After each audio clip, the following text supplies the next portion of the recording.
بسم الله الرحمن الرحيم العلي العظيم أعوذ بالله من الشيطان اللعين الرجيم بسم الله الرحمن الرحيم قال مولانا أمير المؤمنين عليه السلام في وصيته الأخيرة أوصيكما وجميع ولدي وأهلي ومن بلغه كتابي بتقوى الله ونظم أمركم صلى الله عليه وسلم اللهم صل على محمد. سب سے پہلے بڑی خوشی ہو رہی ہے کہ بزرگان برادران نے ایک ایسے مشن کا آغاز کیا ہے جو مشن اہل بیت ہے، اور جب ایک شریف انسان غیور انسان اس طرح کے مشن کو دیکھ کر خوش ہوتا ہے تو جس کی امامت میں ہم اور آپ جو ہیں زندگی گزار رہے ہیں، جب وہ امام جو ہیں ایسے مشن کی طرف، ایسے مدرسے کی طرف جہاں قرآن کی تعلیم ہو رہی ہو، قرآن یعنی نظام زندگی کے لا اور قانون کو پڑھایا جا رہا ہو، تو روایات کی دنیا میں اس کی اہمیت کا اندازہ عام انسان نہیں لگا سکتا، بہت ہی زیادہ فضیلت ہے۔ اور خصوصاً بچوں پر کام کرنا یہ اسی طرح سے ہے جیسے کسی شجر کو، یعنی جب شجرکاری کی جاتی ہے تو اس کی جڑیں جو ہے زمین سے بالکل قریب ہوتی ہیں، لیکن جیسے جیسے شجر تناور ہوتا چلا جاتا ہے جڑیں زمین کے اندر چھپتی چلی جاتی ہیں، لیکن وہ جو ہے جڑیں دکھتی نہیں، لیکن جڑ جتنی قوی ہوتی ہے شجر جو ہے اتنا ہی مضبوط ہوتا ہے۔ یہ ایک اہم مسئلہ ہے بچوں کی اگر عقائدی طور پر، اخلاقی طور پر یہ جڑ ان کی، یہ بچپنا اگر اس کو محفوظ کر لیا گیا تو اب یہ جس وادی میں بھی قدم کر رکھیں گے، جس طرف بھی جائیں گے تو انحراف و گمراہی کے آندھیاں انہیں جنبش نہیں دے سکیں گے۔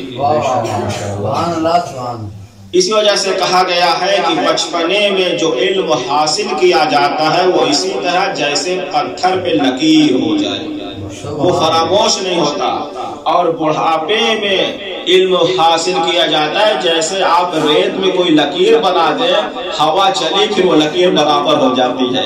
یہی فرق ہے، خطابی نقطہ آ گیا ہے آپ کے حوالے کر دیں، یہی فرق ہے علم امیر المومنین میں اور بقیہ صحابہ میں۔ مولا امیر کا علم بچپنے سے تھا رسول کے پاس اور بقیہ بزرگی میں تھا۔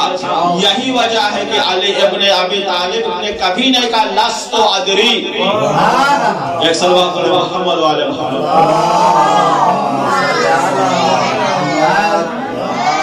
سامنے کے نعرہ حیدری محمد وآل محمد بلند تر صلوات اللہم صلی علی محمد وآل محمد۔ یہ بہت قیمتی وقت ہوتا ہے ماشاءاللہ، اور اس کا اگر ہم دیکھنا چاہیے، بچے بھی ہمارے اربعین کے موقع پر جاتے ہیں، آپ دیکھیں چھوٹے چھوٹے بچے جو ہے دوڑ رہے ہوتے ہیں، چائے پیش کرتے ہیں، پلیٹیں دھوتے ہیں۔ یہ کہاں سے آیا ہے کہ ماحول بنانا والدین کی ذمہ داری ہوتی ہے۔ ماحول بھی بہت مؤثر ہوتا ہے بچے کی نشو و نما میں۔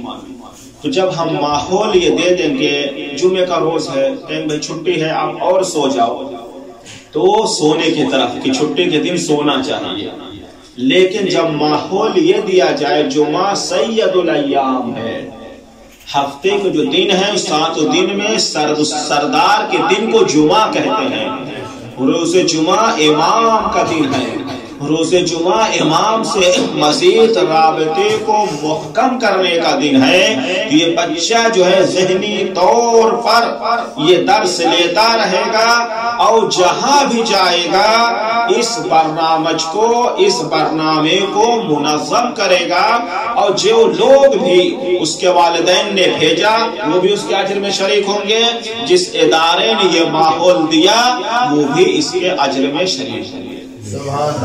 بہرحال اسی کو مزید گفتگو کو آگے بڑھاتے ہوئے جو مولا امیر کا فرمان آپ کے سامنے پیش کیا ہے، وصیت کرنے والا افضل الکائنات بعد النبی، امیر کائنات، خطاب کس کو کیا ہے؟ امام حسن اور امام حسین علیہ السلام کو، اور ان کے واسطے سے تمام اپنے اہل و عیال، اپنے بچے، اس کے بعد اتنی زیادہ عمومیت امام نے دی، وَمَنْ بَلَغَهُ کتابی، اور جس تک یہ میرا فرمان پہنچے، کس چیز کی وصیت کی ہے مولا امیر نے؟ تقوی الہی کے اور نظم امر کو، اپنے امور کو منظم کریں۔ عام طور پر جب دیکھیں کسی سے کوئی بات کریں کہ تھوڑا آپ کا وقت چاہیے تو کہے گا میں بڑا مصروف ہوں۔ دنیا جو ہے ترقی یافتہ زمانہ ہے، ہر بندہ مصروف ہے۔ یہ تو کورونا نے بڑھتی ہوئی رفتار زندگی کو روک دیا ہے۔ جن کے پاس ٹائم نہیں ہوتا تھا، آفس سے نماز پڑھنے کا ٹائم نہیں ہے، کسی رشتہ دار سے ملنے کا ٹائم نہیں ہے، ان کو گھر کو جو ہے ان کے لیے قید خانہ بنا دیا۔ تو کہنے کا مقصد یہ ہے کہ نظم و ضبط جو ہے بہت اہم مسئلہ ہے۔ مثلا ایک ہم سامان رکھتے ہیں چھوٹے سے صندوق اور اٹیچی میں، اگر غیر منظم طریقے سے رکھتے ہیں تو سامان کم آتا ہے۔ کمرے کو غیر منظم طریقے سے، لیکن جب ترتیب کے ساتھ رکھے تو سامان زیادہ آتا ہے۔ یہی مسئلہ ہے کہ مولا امیر فرما رہے ہیں کہ اپنی زندگی کو منظم کرو، وَإِلَّا اس دنیا میں اگر ہم غافل رہے تو کہیں کہ بہت مصروف ہیں، لیکن اگر نظم و ضبط کے ساتھ ہو تو زندگی میں بہت کچھ کیا جا سکتا ہے اور بہت آگے بڑھا جا سکتا ہے، خصوصاً بچوں کے لیے۔ تو سب سے پہلا مسئلہ یہ ہے کہ مولا امیر نے تقوی کے بعد وہ نظم امرکم کیوں کہا؟ جیسے کسی سے کہا جائے اتقوا اللہ لا تکذب، لا تکذب تقوی میں شامل ہے۔ بندہ متقی ہو ہی نہیں سکتا جو بندہ جو ہے سچ نہ بولے، تو وہ بندہ جو ہے متقی ہو ہی نہیں سکتا جو بندہ منظم نہ ہو، نظم و ضبط جو ہے اس کے پاس نہ ہو۔ تو یہ علیحدہ سے بیان کرنے کا، بیان کون کر رہا ہے؟ صاحب نہج البلاغہ، امیر المومنین کا کلام یہ ہے۔ تو اس کا مطلب ہمیں امیر المومنین کیا بتانا چاہتے ہیں کہ نظم امر جو ہے تقوی کے امور میں سے سب سے اہمیت کا حامل ہے، اور اسی چیز کو اگر اور زیادہ مزید جائیں تو جو ہم سر صاحب نہج البلاغہ جناب زہرا صلوات اللہ علیہ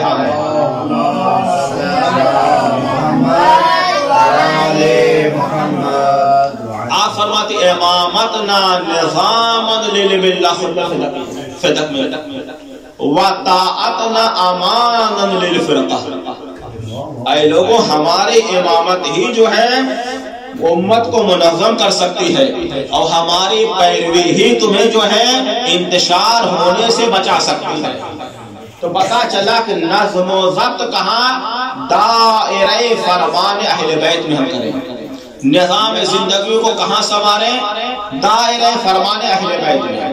تو نظم و ضبط جو ہے بہت اہم مسئلہ ہے۔ جو قوم منظم نہیں ہو سکتی وہ قوم ترقی نہیں کر سکتی، جو انسان منظم نہیں ہو سکتا وہ انسان ترقی نہیں کر سکتا، جو بچے منظم نہیں ہو سکتے وہ پروان نہیں چڑھ سکتے۔ بڑا جو ہے گہرا رابطہ ہے، بغیر نظم و زندگی کے نہ دنیاوی تعلیم جو ہے انسان آگے بڑھ سکتا ہے، نظم و ضبط نہ ہو۔ مثلا پہلی کلاس میں 4 دن بیٹھ گیا، دوسرے کلاس میں 2 دن بیٹھ گیا، وہ بچہ کیا ہوگا؟ ضائع ہو جائے گا۔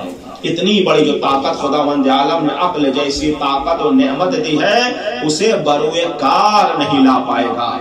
حتیٰ مجھے نے سنا ہے کہ قائد اعظم صاحب جو آزادی کا سلسلہ تھا بر صغیر کے آزادی کی بات چل رہی تھی، ٹرین سے سفر کر رہے تھے تو کیا دیکھا کہ رات تقریباً نصف شب ہے اور بچے جو ہے کھیل رہے ہیں گلیوں میں. پوچھا یہ کون لوگ ہیں؟ کہا یہ مسلمان ہیں. کہا یہ ترقی نہیں کر سکتے. اور آگے گئے کیا دیکھا؟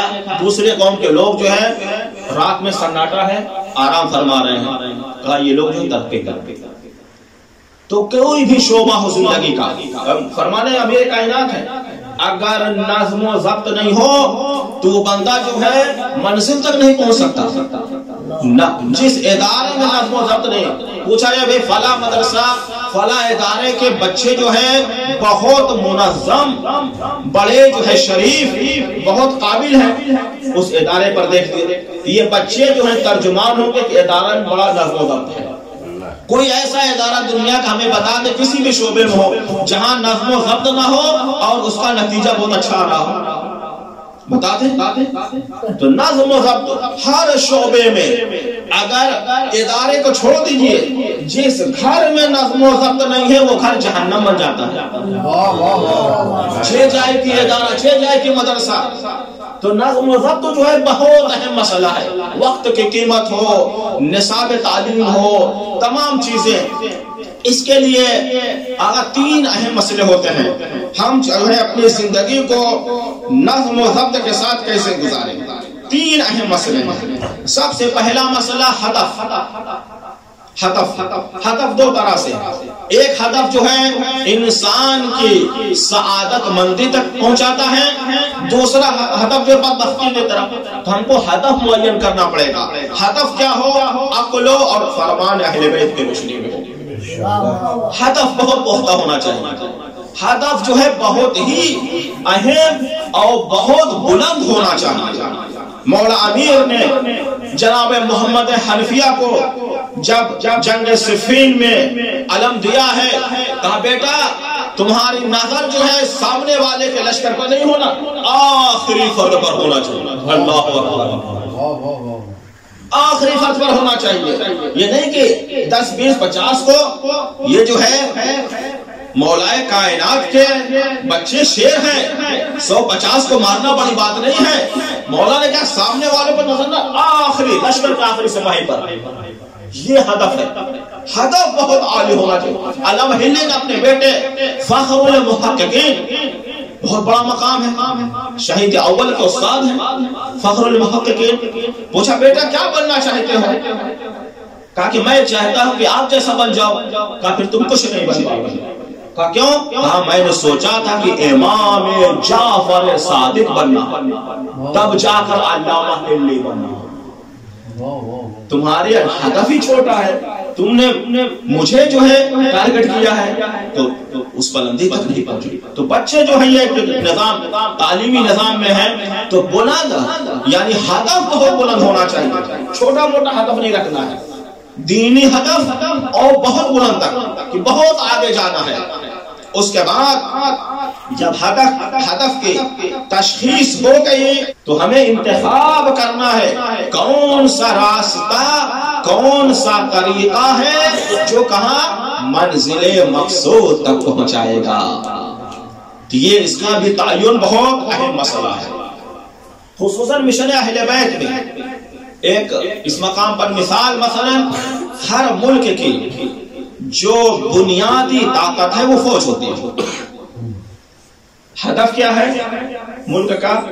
کہ کہیں سے دخل اندازی نہیں ہونی چاہیے، سرحد میں کہیں سے کوئی رخنہ اندازی نہیں ہو، کوئی دشمن نہ آنے پائے. آپ یہ بتائیے سخت ترین ٹریننگ کا نام کیا ہے؟ فوج ہے کہ نہیں؟ اور فوج کو پالا کیسے جاتا ہے؟ ملک جو ہے شہزادہ بنا کر پالتا ہے. جتنا بجٹ ہر ملک کا فوج پہ خرچ ہوتا ہے عام لوگوں پر خرچ نہیں ہوتا ہے کہ نہیں ہے؟ کیوں؟ کہ ہدف بہت بلند ہے لیکن ٹریننگ ان کی کتنی سخت ہے. کتنے بندے جاتے ہیں فوج میں بھرتی ہونے کے لیے، ٹریننگ پوری نہیں کر پاتے، واپس آ جاتے ہیں. یہ ٹریننگ سخت اتنی کیوں رکھی گئی ہے؟ کیوں اتنی سخت ہے ٹریننگ؟ کیونکہ اگر اس سے بندہ نہیں گزرے گا تو چاہے اسے آپ جنرل بنا دیں، اس سے ایک سپاہی کا بھی کام نہیں ہوگا. تو یہ بہت بنیادی نقطہ ہے. اسی وجہ سے ٹریننگ سخت ہے. جب ایک عام دنیاوی ملک کی سرحد کی حفاظت کے لیے اتنی سخت ٹریننگ ہوتی ہے تو ملک اسلام کے لیے کتنی بڑی ٹریننگ ہوگی. اہل بیت کو مشن کو جو ہے آگے بڑھانے کے لیے کتنی ٹریننگ ہوگی. کیا ہو سکتا ہے ایک بیکار انسان، ایک جو ہے لاابالی انسان، ایک ایسا انسان ملک اہل بیت کی مشن اہل بیت کی حفاظت کر سکتا ہو جو متقی نہ ہو سکتا ہے؟ ایسا نہیں ہو سکتا. اس کے لیے اہم ٹریننگ. متقی یعنی کیا مطلب؟ تقوی کا معنی کیا ہے؟ واجبات کی ادائیگی میں کوتاہی نہ ہو اور محرمات کے قربت حاصل نہ ہو، اس کے قریب نہ جائے. یہ تقوی ہے. لیکن اہل بیت ہمیں یہاں تک نہیں بلکہ ورا تک لے جانا چاہتے ہیں. ورا اور تقوی میں فرق یہ ہے کہ ورا یعنی جہاں شبہ بھی ہو حرام کا، اس سے بھی بچنا ضروری ہے. تو ٹرین چونکہ مشن اہل بیت بہت پاکیزہ مشن ہے، تو اس کو جو ہے پاکیزہ لوگ ہی آگے بڑھا سکتے ہیں. کتنا پاکیزہ ہے یہاں. اہل بیت کی فکر پاکیزہ، اہل بیت کی ذات پاکیزہ، اہل بیت جہاں رہتے ہیں وہ مکان پاکیزہ، اہل بیت کا جو ہے مشن پاکیزہ. تو جو یہاں آئے گا اسے فکری طور پر طاہر ہونا چاہیے، اسے جو ہے اعمال کے اعتبار سے طیب و طاہر ہونا چاہیے، تب جا کے یہ پاکیزہ مشن کو آگے لے جا سکتا ہے. یہی وجہ ہے کہ ٹریننگ اہل بیت علیہ السلام کے مشن کی بڑی سخت ہے. کہا گیا ہے، کسی نے کہا مولا ہم آپ کے چاہنے والے ہیں. کہا فقر و فاقہ کو جو جلباب پہن لو، فقر و فاقہ کے لیے آمادہ ہو. مشن دیکھیں اہل بیت کے جو پاس بیٹھنے والے تھے وہ کیسے افراد تھے. مال دولت کے اعتبار سے ان کے پاس کچھ نہیں. کبھی جناب سلمان نظر آئیں گے، کبھی جناب ابو ذر نظر آئیں گے، کبھی جناب قمر نظر آئیں گے. اولا جہلا کو قریب نہیں کرتے تھے. جاہل انسان جو ہے اہل بیت کے قریب نہیں تھا. ہم دیکھیں نا کہ جو بندہ ہوتا ہے پہچانا چاہتا ہے کہ اس کے قریب کون ہے. الجنس یمیل الی جنسہ. ہر افراد جو ہے اسی وجہ سے اصول کافی کی روایت ہے المرء علی دین خلیلہ. دوسرے مقام پر آیا المرء علی دین قرینہ. اگر کسی کے جو ہے مزاج کو پہچاننا ہو، دیکھو اس کا آنا جانا کہاں ہے، بیٹھنا کہاں ہے، جس کے ساتھ بیٹھتا ہے. تو اہل بیت کے ساتھ کون بیٹھنے والے تھے؟ جو قریب تھے، جو گھر تک پہنچے ہوئے تھے. سلمان منا اہل البیت. جناب سلمان کے کیا خوبی تھی؟ تقوی، پرہیزگاری. یہ چیزیں جو ہے پتہ یہ چلتا ہے کہ اہل بیت کے جو قریب تھے، جو اہل بیت کے روشنی نور کے سامنے پروانے کی طرح گردش کرتے تھے، وہ اہل تقوی تھے، اہل فکر تھے، اہل دین تھے. تو اس سے پتا چلا کہ ہماری ٹریننگ جو ہے جتنی بھی سخت ہو، جب مشن بہت بلند ہے، مشن اہل بیت ہے، تو ٹریننگ سے گھبرانا نہیں چاہیے. چاہے فقر و فاقہ میں زندگی گزرے، یہ ایک عہد کرنا چاہیے خصوصاً بچوں کے لیے. عہد ابھی سے کریں. پالنے والے ہمیں اس مشن سے جو ہے بھٹکانا نہیں، ہمیں اس مشن سے جو ہے گمراہ نہ ہو. لیکن جو بھی ایک قطرہ بھی جب تک میرے جسم میں خون ہے، تو قطرہ اہل بیت کو مشن کو زندگی کے لیے قربان کر دیں گے. اہل بیت کو مشن کو آگے بڑھانے کے لیے قربان کر دیں گے. ٹریننگ بہت سخت ہے. دنیا نہیں ملنے والی ہے یہاں. الدنیا سجن للمومن وجنت للکافر. دنیا جو ہے مومن کے لیے قید خانہ ہے، ماں فرماتے ہیں، کافروں کے لیے جنت ہے. ہماری جنت دنیا میں نہیں ہے، آخرت میں ہونے والی ہے. سبحان اللہ. یہ جو بہت اہم مسئلہ. آخری مسئلہ یہ ہے، ایک تو ہدف، ایک جو ہے مشق ٹریننگ جو ہے بڑی سخت ہے یہاں کی. تیسری جو ہے جو ہم ادوات استعمال کریں، جو ذرائع استعمال کریں، وہ بھی جناب کیا ہو، دو طرح کے ہیں. کچھ ایسے جو ہیں جسے کھیل کود والے، اگر وہ کھیل کود دنیاوی دنیا پرستی کی طرف لے جا رہے ہیں تو انسان کو ہوشیار ہو جانا اجتناب.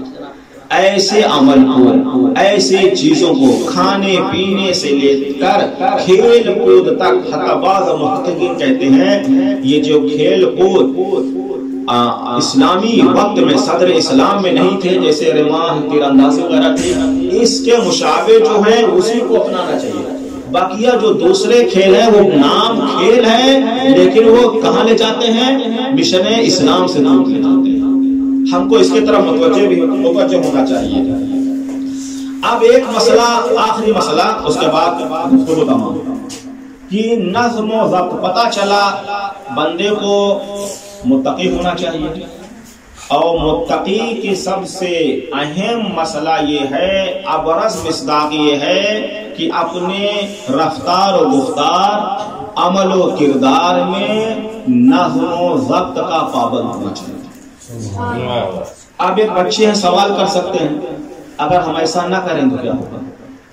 اگر آپ ایسا نہ کریں، خود آغا مکارم شیرازی نے اپنی کتاب اصول العقائد میں جبر اور اختیار کی بحث میں یہ گفتگو بڑی اچھی طرح لکھا ہے۔ آج واقعاً اگر اپنے سماج کی طرف دیکھیں، ایک بندہ یہ ہے کاہل سست انسان، سست ہے، سستی کر رہا ہے۔ اگر وہ بندہ تاجر ہے تو تجارت میں کبھی دکان کھولتا ہے، کبھی دکان نہیں کھولتا، کبھی آرڈر پر مال پہنچاتا ہے، کبھی نہیں پہنچاتا۔ آپ یہ بتائیے بندہ ترقی کرے گا؟ نہیں کرے گا۔ دوسرا ہے انسان پڑھنے والا، طالب علم ہے، چاہے دینی اسکول میں مدرسے میں ہو یا دنیاوی میں ہو، آج گیا کبھی نہیں گیا، کبھی ٹیوشن گیا کبھی نہیں گیا، کبھی جو ہوم ورک کیا کبھی نہیں کیا، یہ بچہ آگے جائے گا؟ نہیں جائے گا۔ جب اس کی عمر گزر جائے گی اور کامیاب نہیں ہوگا تو کہے گا کیا کرے، ہماری قسمت ہی ایسی ہے۔ اللہ اکبر، یہ قسمت یعنی یہ بات کہاں تک جا رہی ہے؟ قسمت ایسی کیا مطلب؟ یعنی خدا، نعوذ باللہ، خدا نے قضا قدر کے مطابق ہماری قسمت کا یہی فیصلہ کیا۔ اللہ، یہ جو خواتین ہوتی ہیں عام طور پر جس کے اندر ڈوبتے کو تنکے کا سہارا ہوتا ہے، اپنی کوتاہی کو خدا کی طرح، یعنی یہ دقت میں جائیں تو یہ شرک اور کفر کے قریب جو ہے انسان کو مشکل کہاں ہے؟ مشکل ہے بد نظمی، منظم ہم نہیں ہیں، ٹھیک ہے؟ اکثر جو نتائج جو غم میں بندہ مبتلا، بیماری میں مبتلا ہوتا ہے، قرآن و سنت سے اس کے اپنے اعمال کا نتیجہ ہے۔ ترقی کیوں نہیں کی اس بزنس مین نے؟ چونکہ جو ہے نظم و ضبط کا پابند نہیں رہا۔ ایک بچے نے جو ہے تعلیمی اعتبار سے کیوں نہیں ترقی کی؟ نظم و ضبط نہیں ہے۔ کیا کہہ دیا؟ قسمت پہ خدا نے، نعوذ باللہ، بلکہ خدا نے قضاء قدر سے یہ فیصلہ کیا ہے جو بندہ نظم و ضبط کے ساتھ آگے بڑھے گا وہ کامیاب ہوگا۔ یہ بندہ کہاں جبر تک لے کے گئے ہیں، جبکہ خدا نے صاحب اختیار بنا کے پیدا کیا ہے۔ تو جو مولا کائنات نے جو اہم نقطے کی طرف وصیت کی ہے، وَمَنْ بَلَغَهُ کتابی، اتنی زیادہ ان جس تک بھی یہ میرا فرمان پہنچے ان سب کے لیے وصیت ہے کہ تقوی الہی کا پابند ہو اور اپنی زندگی کو منظم کریں۔ اگر ایسا نہ کریں گے پھر کسی بھی نہ دنیاوی شعبے میں کامیاب ہوں گے نہ اخروی شعبے میں۔ صاحب وسائل نے کراہت الزجر والقصر ایک باب مستقل کیا ہے جہاد بالنفس میں، کہ مکروہ ہے۔ زجر کا معنی یہ ہے تنگ دلی، اور قصر کا معنی ہے سستی۔ کوئی بندہ سست ہو اور تنگ دل ہو جائے، تنگ دل کس میں؟ کوئی غم، کوئی بیماری آ گئی تو تنگ دل۔ تو امام فرماتے ہیں اس کے ذمہ میں جو روایات ہے، جو بندہ تنگ دل ہو جائے گا وہ شکر ادا نہیں کرے گا خدا کا کسی بھی نعمت کا، وہ شکوہ کرے گا۔ جب شکر ادا نہیں کرے گا، نعمت مستمر کب ہوگی؟ شکر کے ذریعے سے۔ اضافہ کب ہوگا؟ شکر کے ذریعے سے۔ تو اپنی نعمت کا دروازہ ہم نے خود اپنے اوپر بند کر لیا ہے۔ سست ہوگا، سست اگر ہے تو اپنے واجبات کو ادا کرنے میں کوتاہی کرے گا۔ درس پڑھنا ہے، ایک مرتبہ سمجھ میں نہیں آیا، سستی کی چلو اب نہیں پڑھیں گے، تھوڑا سا کھیل کے آتے ہیں۔ جبکہ اگر سستی بندہ نہ کرے، صبر سے کام لے تو وہ بار بار پڑھے گا تو اپنے منزل تک پہنچے گا۔ تو کہنے کا مقصد یہ ہے کہ ابھی سے ہمیں خصوصاً بچوں سے کہ نظم و ضبط کا اتنا پابند ہو کہ آپ جو ناپسند کرتے ہیں، جو آپ کی تعریف نہیں کرتے، وہ بھی آپ کی فضیلت کے قائل میں بندہ وقت کا بڑا پابند ہے، نظم و ضبط کا بڑا پابند ہے۔ اگر ترقی کرنا ہے، کمال تک پہنچنا ہے، مشن اہل بیت کے قریب جانا ہے، تو ہمیں نہ تقوی کا دامن چھوڑنا چاہیے، نہ نظم و ضبط کا دامن چھوڑنا چاہیے۔